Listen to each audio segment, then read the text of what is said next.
미국 서부 시간 8월 11일 수요일입니다. 제가 방금 막 트위터를 썼는데 좀 말로도 좀 설명드리면 더 좋을 것 같아가지고 이렇게 영상을 찍습니다. 우리가 보통 이제 파이어 해가지고 경제적 자유 및 빠른 독립을 위해서 이렇게 일을 하지 않습니까?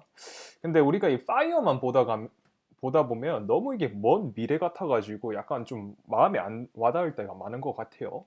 그래서 이거를 한 세 단계 정도로 나눠서 설명을 하는 게 제일 좋지 않을까 저는 개인적으로 그렇게 생각을 합니다.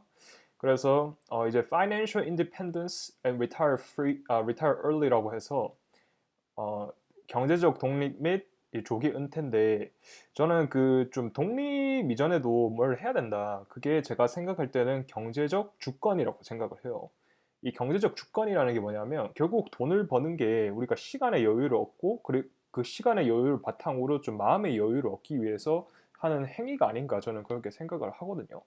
그래서 우리가 이렇게 좀 생활비가 예를 들어서 1년 플러스만 있어도 그러니까 최소 1년치만 있어도 잠시 이직은 좀 가능한 정도 되잖아요. 예를 들어서 잠시 내가 뭐 코딩 부트캠프 학원 같은 데 가가지고 기술을 배울 수도 있고 그러니까 그런 식으로 좀 주권을 가지자 일단은 생활비 1년. 근데 꼭 이 생활비를 꼭 이렇게 현금만 가지고 있을 필요는 없다. 저는 그렇게 개인적으로 생각을 하고 특히 저같이 좀 싱글이고 아직 자식이 없는 분들은 좀 더 공격적으로 투자를 할 수 있기 때문에 현금 뭐 정말로 현금이 좀 필요했으면 하신 분들은 뭐 들고 있어도 상관이 없겠지만 현금성 자산을 들고 있으면 좋지 않을까 싶어요. 그런 게 또 주식이 될 수 있죠. 코인도 될 수 있고 현금성 하기가 쉽지 않습니까?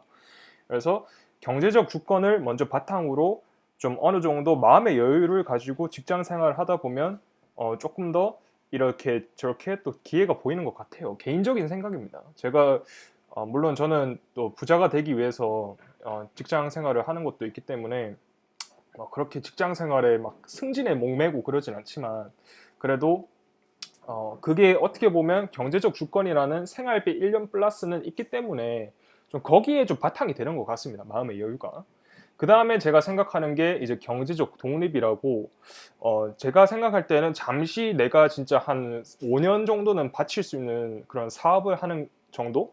그러니까 생활비 10년 플러스가 있어야 된다. 그렇게 생각을 하고, 제가 근데 이 생활비로 기준을 잡은 이유는 뭐 근로소득을 기준을 잡아서 근로소득이 자본소득보다 많아졌을 때 뭐 파이어를 할 수 있다 뭐 이런 말씀을 하시는 분 많아요. 제가 거기 동의하지 않는 게 아니고 근로소득을 물론 다 쓰시는 분들도 많고 더 쓰시는 분도 많지만 저같이 좀 약간 이렇게 아끼는 거 좋아하고 그닥 그렇게 소비를 많이 안 하시는 분들은 오히려 생활비를 기준으로 잡아보는 것도 어떨까 저는 또 그렇게 생각을 하거든요. 그리고 생활비가 오히려 좀 더 나에게 좀 더 맞는 그런 지표가 될 수 있으니까 각자마다 생활비 같은 경우에는 특히 자식이 있거나 또 이렇게 부양할 부모님이 계신 분들은 또 어느 정도 좀 30%에서 40%는 더 잡아가지고 넉넉하게 어떤 일이 생길지 모르시는 분들이 많으니까 저도 제가 이렇게 경제적 주권이 있고 뭐 그런 것도 적어도 20%는 잡고 가거든요.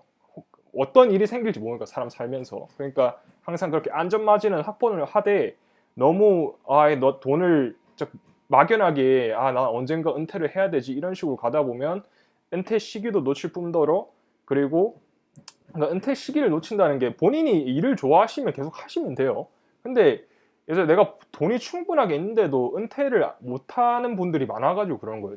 좀 약간 역설적인데 돈이 없어서 은퇴를 못하지 이 양반아 이럴 수도 있는데 돈이 있고 없고의 차이가 아니고 보니까 좀 마음의 여유가 있고 없고의 차이인 것 같아요. 이렇게 좀 더 생활비를 기준으로 한번 세워보는 게 좋지 않을까 저는 개인적으로 그렇게 생각하고 이 미국 파이어들한테 유명한 분인데 미스터 머니 무스타시라고 이분 블로그 가시면 또 이렇게 막 이렇게 저렇게 막 설명을 많이 해줘요. 영어가 좀 읽기 힘드신 분들은 한국도 보면 조기 은퇴 관련돼서 책들도 많이 나와 있고 또 한국형 파이어에 맞게끔 또 책도 많이 이제 요즘 나와 있으니까 그런 걸 좀 참고해 보셔서 본인만의 그런 생활비 패턴이 어떻게 되는지도 한번 보시면서 내가 어느 시점에 파이어를 할 수 있을까 그런 걸 고민해 보시면 더 좋지 않을까 그런 생각이 들더라고요.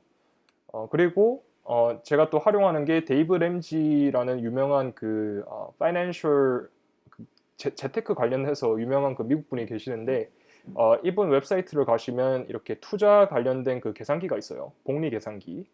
그래서 예를 들어서 제가 30살이고 제가 50에 은퇴를 한다고 생각을 하면, 그리고 지금 종잣돈이 한 3천만 원 있다. 그리고 나는 한 연평균 한 15%낼 거다. 그리고 달마다 한 100만 원 정도 투자를 할 거다. 그러면 50살에 이 돈이 200만 달러가 돼요. 그러니까 우리나라 돈으로 한 22억에서 23억 정도 되네요. 이렇게 좀 나름대로 계산도 해보시고, 이건 수학적인 은퇴 방법입니다. 그러니까 이 실전적이지 않을 수도 있겠지만 어느 정도는 좀 좀 수학적으로는 내가 얼마만큼의 돈이 필요한지, 어느 시기에 은퇴를 할 수 있을지, 또는 내가 어느 시점이 되면 생활비 1년 플러스가 돼가지고 경제적 주권이 있고, 그 다음에 경제적 독립이 있고, 또 경제적 자유가 있을지, 그런 식으로 하나하나 좀 이렇게 차근차근 이렇게 한번 밟아보시는 게 어떨까. 우리가 처음에 아기도 태어나가지고 처음부터 뛰는 게 아니잖아요. 뭐 우리가 뭐 저런 강아지도 아니고, 강아지들은 바로바로 뛰고 그러죠. 강아지도 심지어 보면 네 발로 일단 기잖아요. 일단 기는 것도 필요합니다. 걷기 전에 기어야 되고, 기고 나서 걷는 거고, 걷고 나서 뛰는 거예요.